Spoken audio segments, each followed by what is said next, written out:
Hello, everyone. Thank you for joining to another Creators Live interview session. I'm Sona from Uteach, and during this interview sessions, we discuss everything that you need to know to monetize your skills and expertise.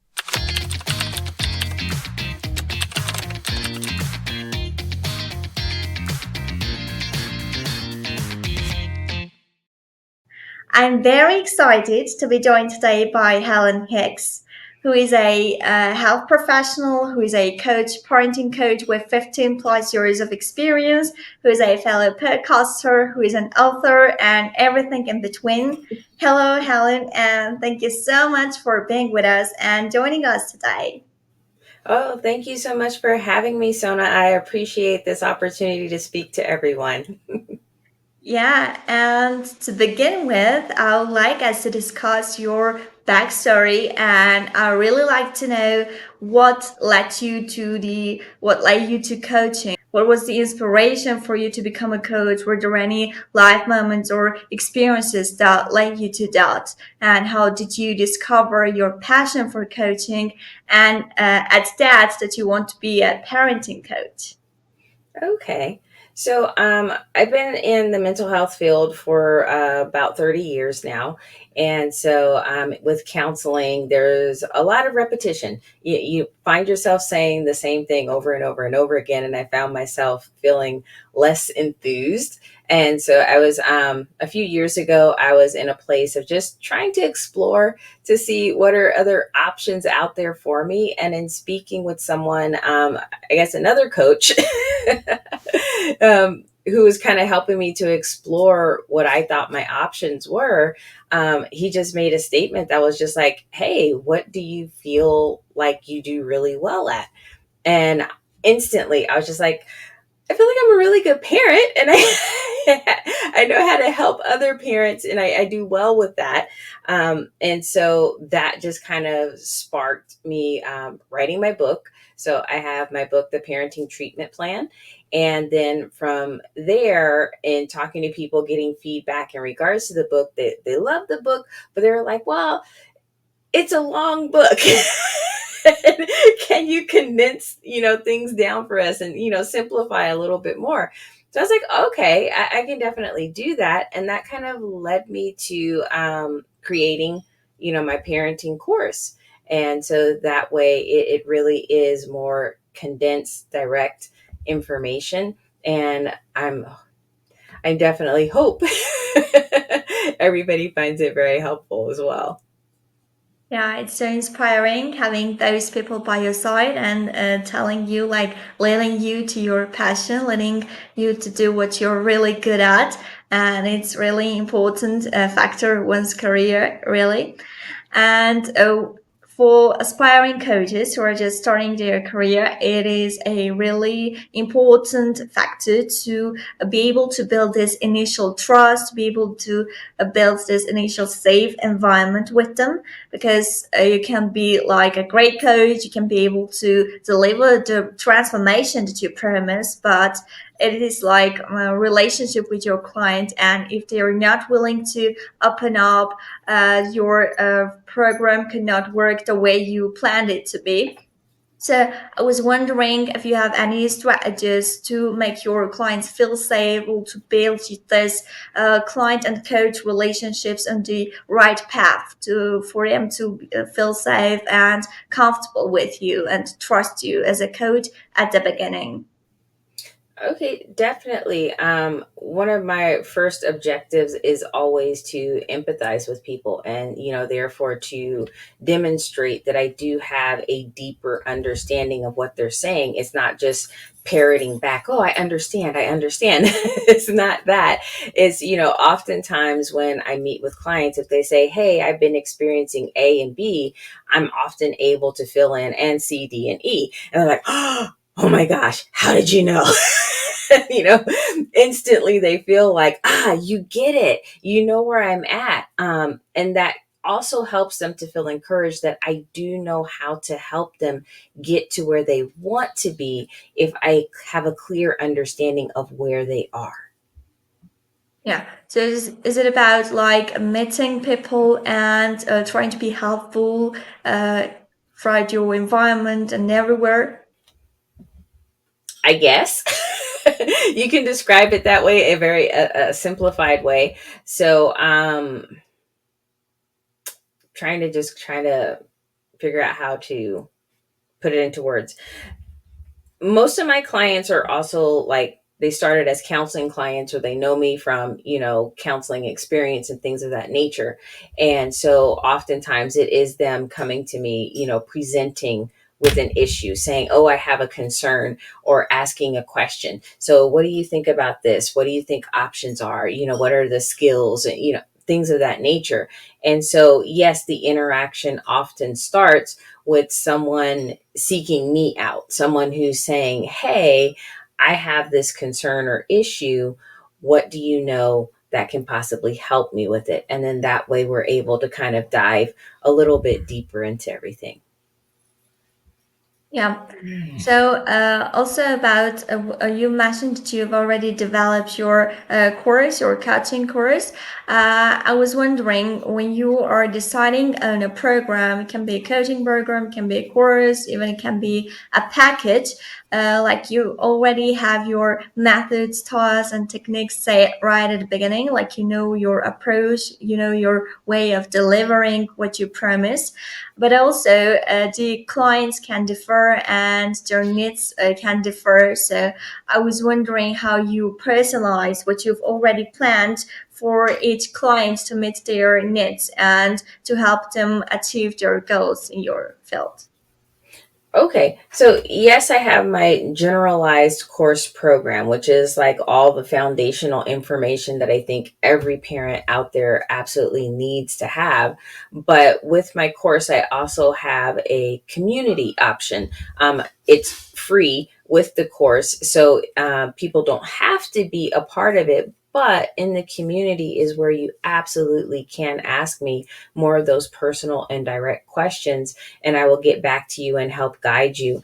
I do my best to try to still maintain a sense of confidentiality and not saying, oh, Susan from such and such place asked this question, but just presenting the question and then being able to address it as a whole. Because oftentimes, if one parent is struggling with an issue, other parents are struggling with that issue as well. It may not look exactly the same, but oftentimes the answer for one question may help other people with similar questions.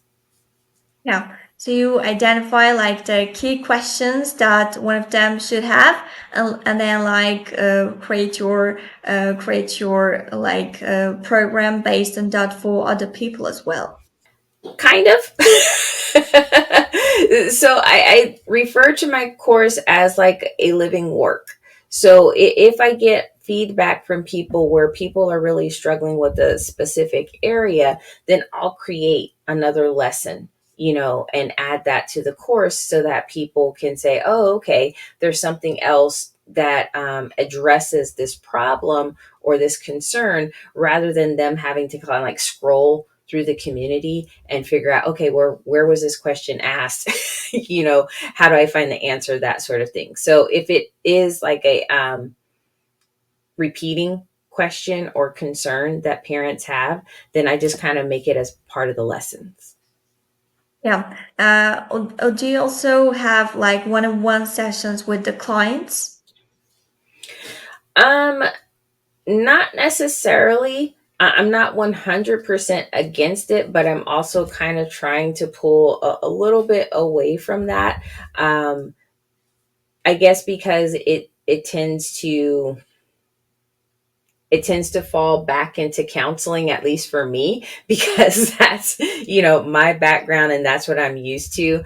And it can be a very comfortable spot for me.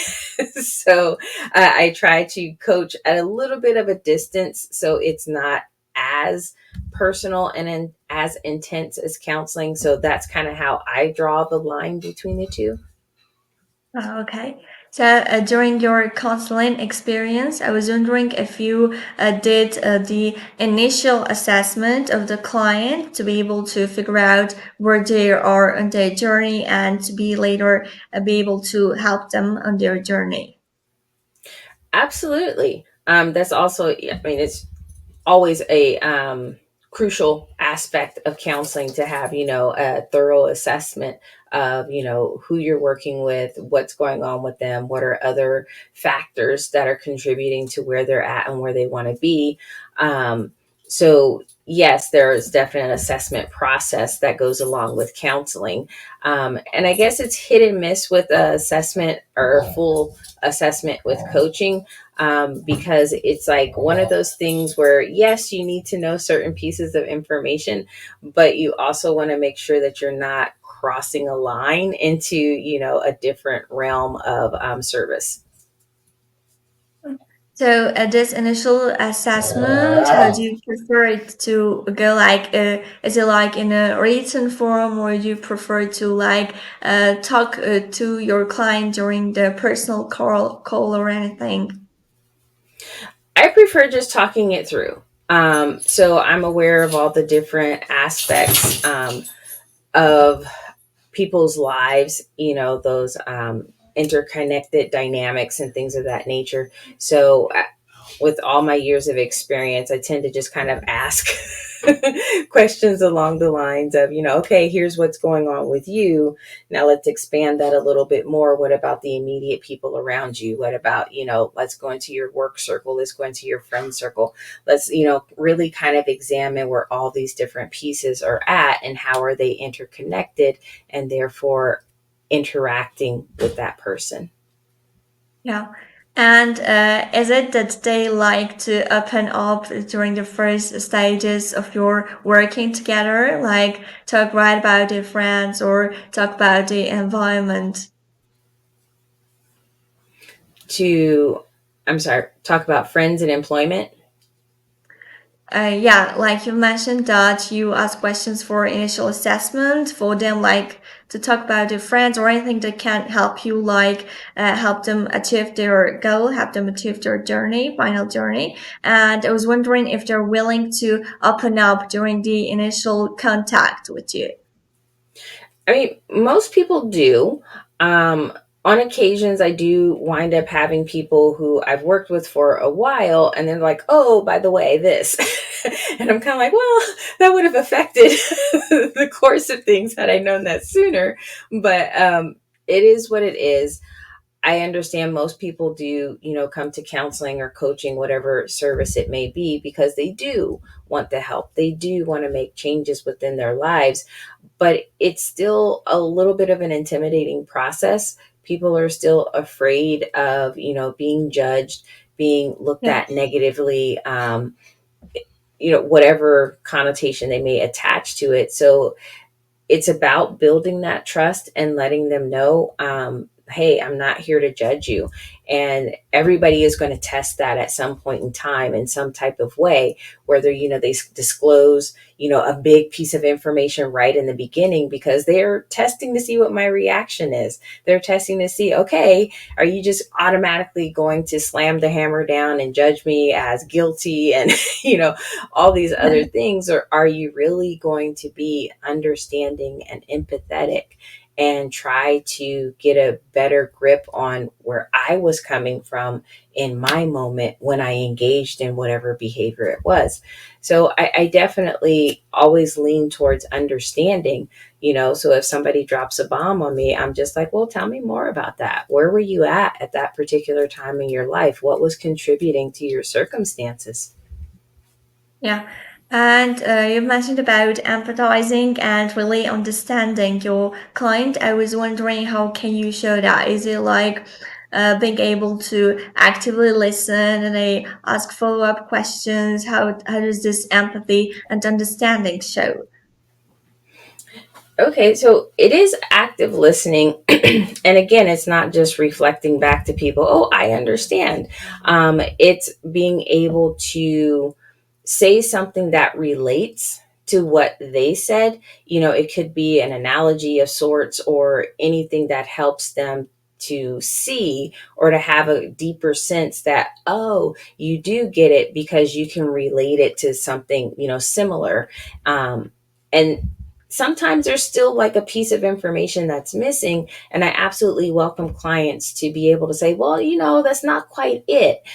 There's a little bit of this that's in there. And so when you're empathizing with someone, you can't just say, I empathize, I get it, I understand. You can't just say that. You have to be able to really relate to it and use examples of how you can relate to it. Um, so I think that's a huge piece of it, is making sure people have examples to kind of relay back to people. Yeah. And I feel like it is one of the main reasons we also make friends with people when we see things that we both can resonate in that situation, and that makes us initially build trust and have a feeling that this person really understands us. And also, I've noticed with most of the coaches that they offer their signature offer, they call it signature offer, and have it like in a coaching package. That has like different services. It can be one-on-one coaching. It can be like the communities that you've already mentioned or a course that you've already mentioned. So I was wondering if you were to like set up a coaching package, how would you like decide on the main services that you want to include there? Um, I mean, for me personally, I guess I'm looking at things slightly different than a lot of other coaches out there. Because I know a Mhm. lot of coaches are really looking for bigger price points, and focusing on how much money can they make, and how many people do they have to reach each month in order to make a certain amount of money. And I'm not necessarily in that place of, okay, well, how much money can I make?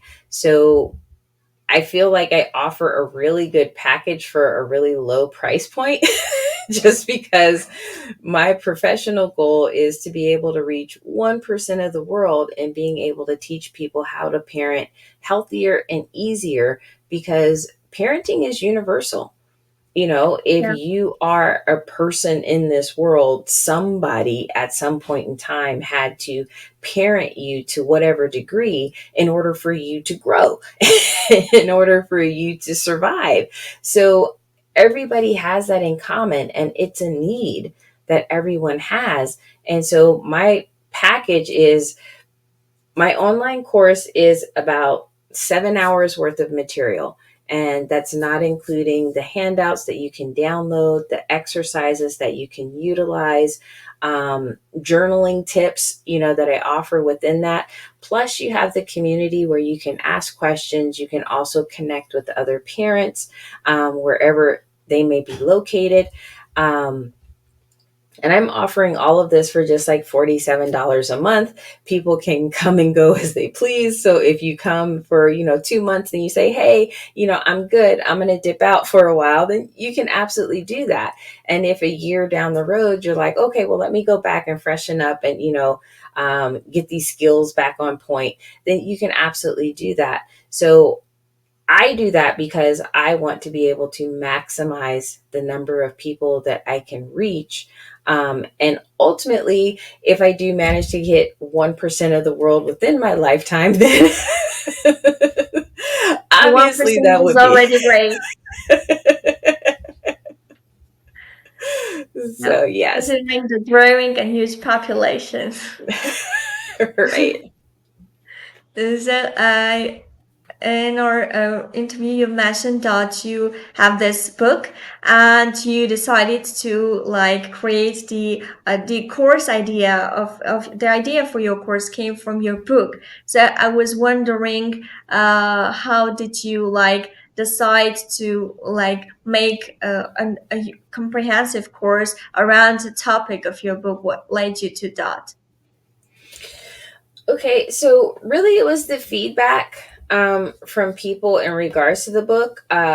People liked the book, they liked the content, but they felt like they were kind of getting lost. Like, okay, I'm reading this chapter and this is a great chapter, but then I forgot what were the skills involved and what I'm supposed to do. And people were looking for, more hands on. And so I felt like if they had it more in a personal, video where a person is telling you, hey, here's what you can do. Here are examples of that. Here, are diagrams or whatever it is, just helping people be more direct. I think also because we're in a time where there's so much available via video, and not to say that people aren't reading, but attention spans have shortened. Yeah, definitely. So I think a lot more people are open to watching a video versus being able to have to sit down and read a chapter in a book, So I felt like, okay, if I can package this in a way that people are more likely to receive it and therefore retain that sense of understanding, then that's what I want. I want people to understand. I don't want you to say, okay, well, I struggled to get through this book, but I got through the book. I want you to walk away with the understanding and an ability to apply that knowledge. Yeah.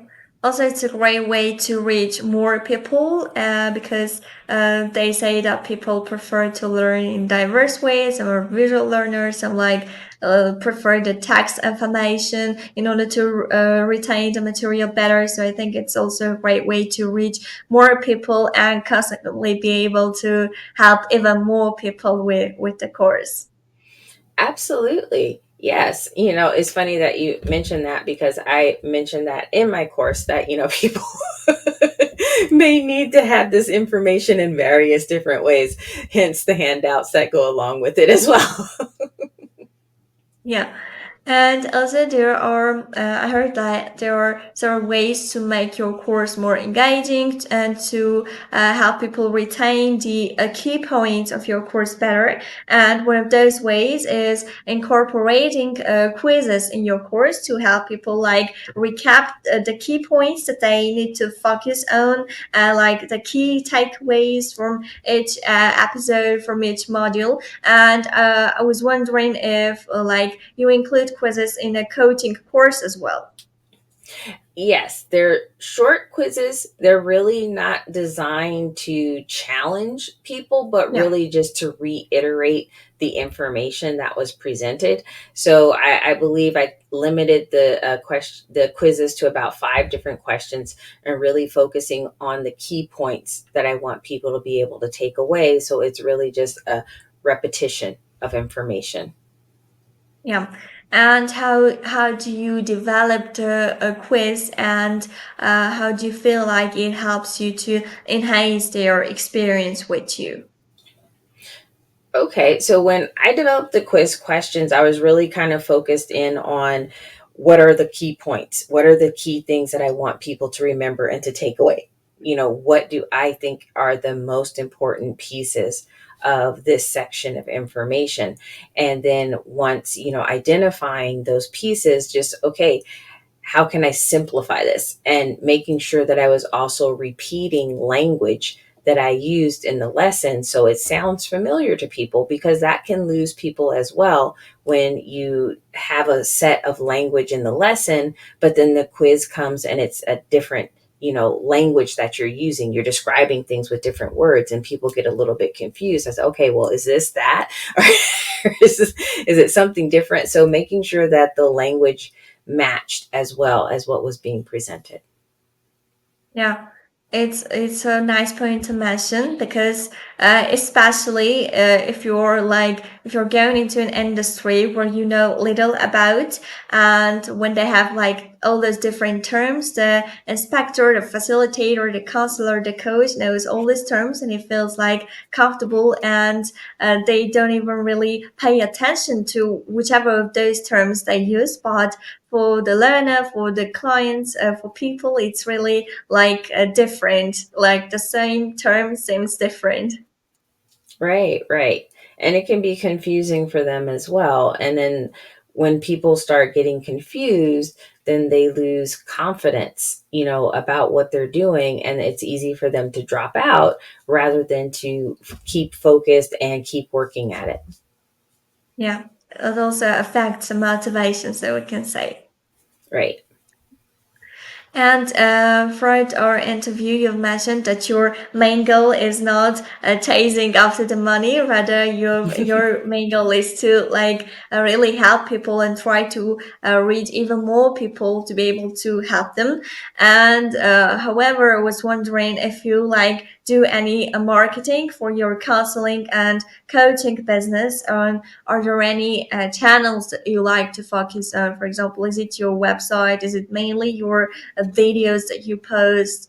So are there any strategies that you use, or you do not like to focus that on that as well? So I think marketing is a mixed bag, and it's one that I haven't mastered yet. I think because Okay. so many people do marketing in so many different ways, and there's so many things that people advertise as, hey, try this, hey, try that, hey, try that. And it's hard to do everything. So I have my website, yes. And so my website also has links for people to get the book, for people to start the course, Yeah. to contact me by email, that sort of thing. And I have social media.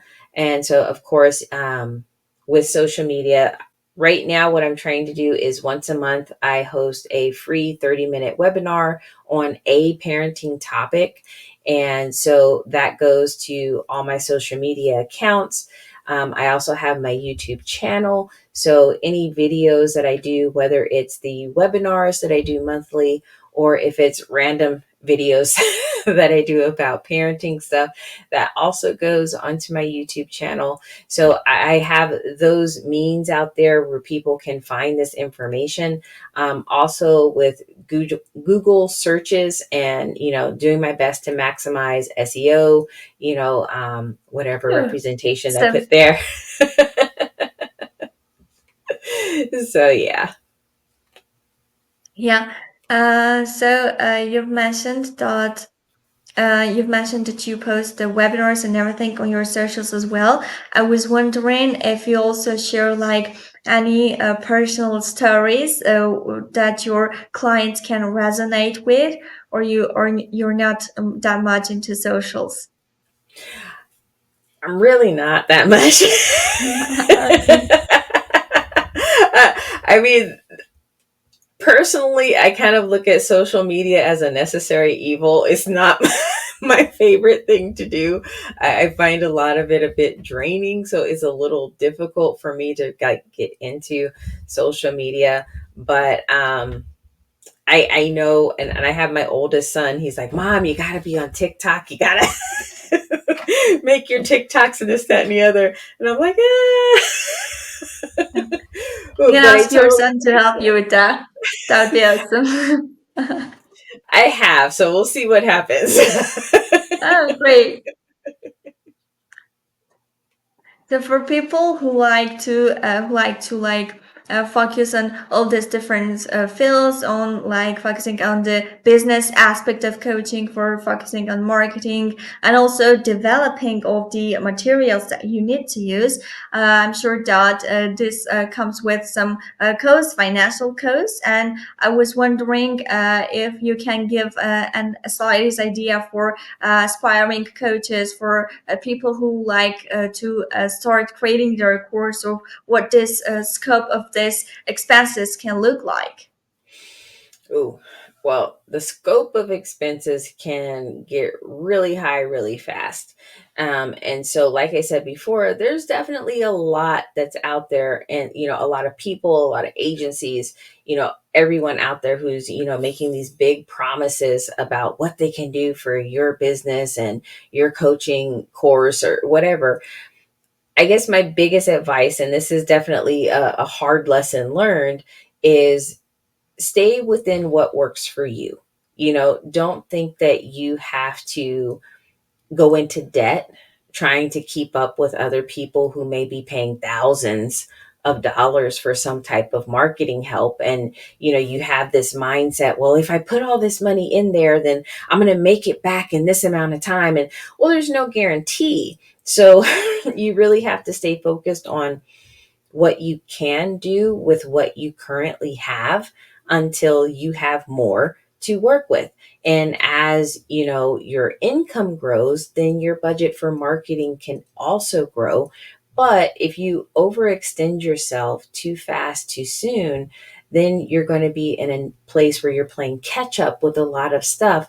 And that's stressful and that's draining. And that's going to take away from your ability to run your business, your ability to show up for clients, your ability to provide quality services.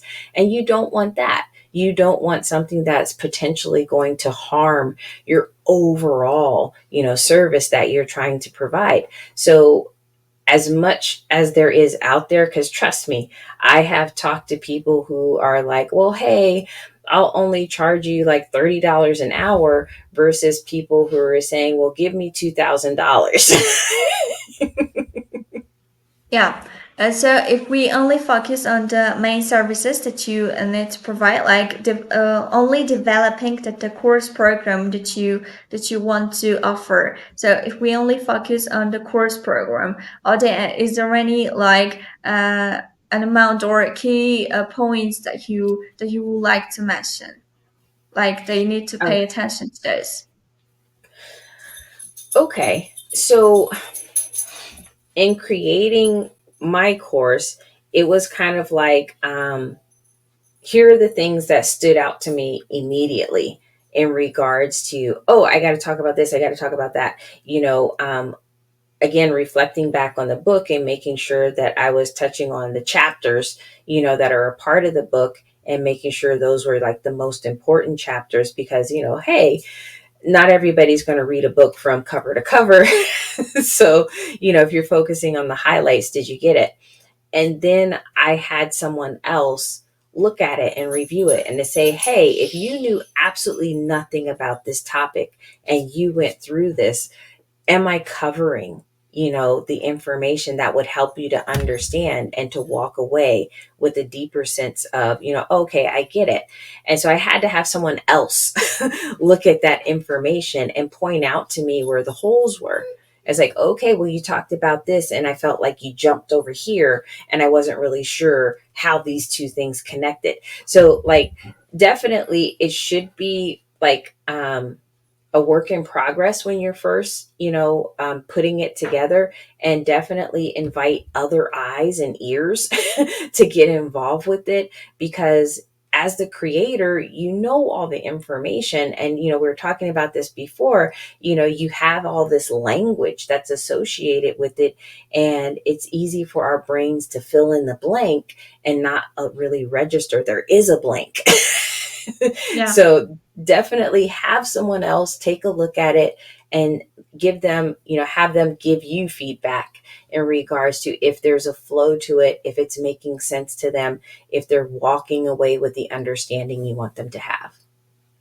Yeah, especially that you are already like the material, you know what you're going to do, and you can go for your material, whether it's a book or is a course, over and over again, but never notice like the gap that there is to fill. So yeah, getting another a person to help you is a great idea with that.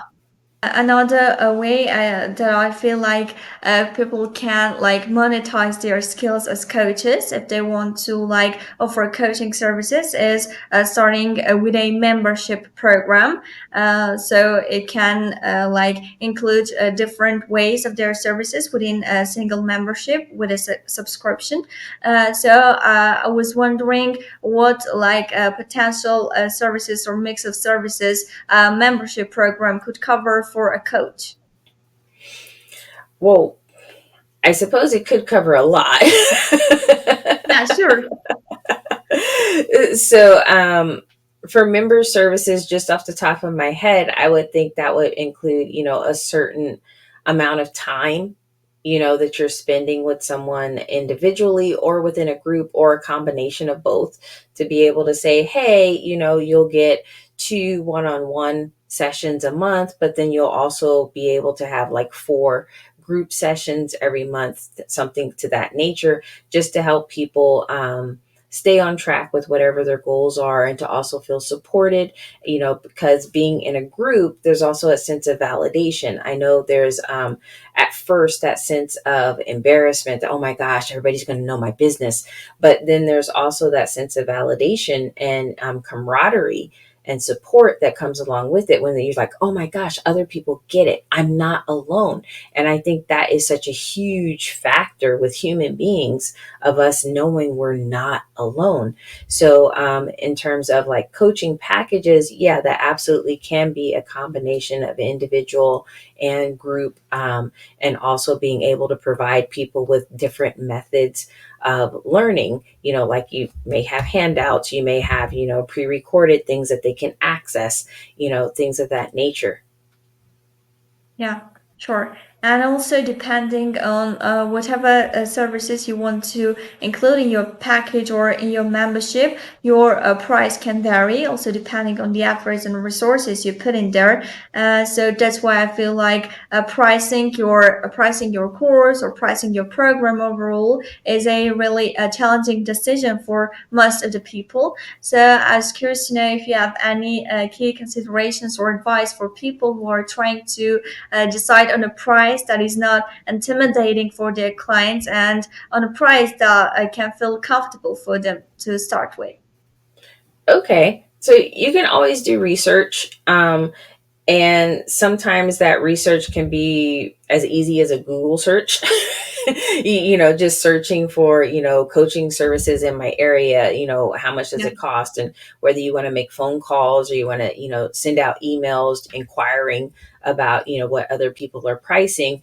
And then you decide, based on the feedback that you're getting from what other people are charging for similar services, what feels right for you. I mean, because you may have people out there who have like a ton of experience, and you may feel a little intimidated trying to, sell your services for a similar price. So maybe you go a little bit lower, something that's just a little bit more comfortable for you. And especially, not putting yourself in a position where you're charging people a certain amount that their expectations are a lot bigger than what you feel like you may actually live up to. So you want to make sure that this is comfortable for you and for the client. Yeah. Also, like you can decide on the price on that level and then like try to adapt it when you are working with the clients already and like get to know them on a more deeper level. And I think you can later adjust it. So about trying to engage your clients or people who watch your course if it is a recorded course. I was wondering if, for example, if they finished the program already, are there any do you prefer to feel connected with them after they finish your course or offer them any other services? For example, they finish your course and then you can offer them your book, etc. Like to try to connect with them on a more level if they want more services from you, if they're interested in getting more.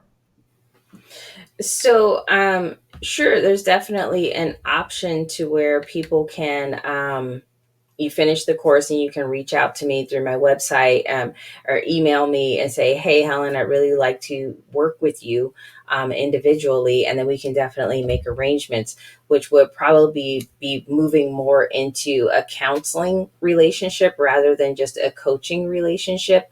And I try to make that distinction because if, you went through the parenting course, you got all that information, you were in the community and you asked your questions, and you still feel like you're struggling with some things, then it's probably some deeper issues going on for you that may be a barrier to you achieving or maintaining certain results. So I would be honest with people and say, well, you probably are going to need some counseling services. And so that would be better, because then with counseling services, most insurance companies do cover that. So it's less out of pocket expense for someone. Oh, yeah, sure.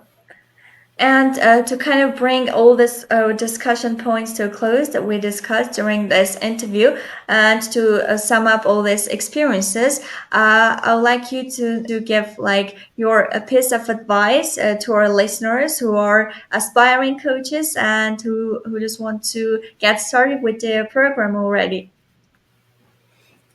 Okay. I guess the best piece of advice I can give anybody is to, honor yourself, to make sure that you are tuning in to what feels right for you, what you're comfortable with doing, how you want to do it, all that kind of stuff. Again, there's so much information out there, and it's very easy for all of us to get caught up and to say, "Oh, well, someone said do it this way, and this person said do it that way," and you're constantly chasing after everyone else's success, but you're kind of losing your own success in the process. So honor yourself. Stay tuned in with what's working for you, and tune in to also what's not working for you. And if it's not working, be okay with letting it go and figuring out a different path for you. Yeah, that's really great. Thank you. It's You're an very excellent piece of welcome. advice. Thank you, Helen, for sharing all these insights with us. And thank you for helping us with all your tips. And yes, that's it today on Creators Live. If you have any questions regarding this interview session or anything related to coaching, you can leave your questions down in the comments and our team will get back to you and answer. Also, the resources and blog articles of this interview will be left in the description box so you can access them. And we'll see you in another interview session of Creators Live. Bye. Bye bye. Thank you.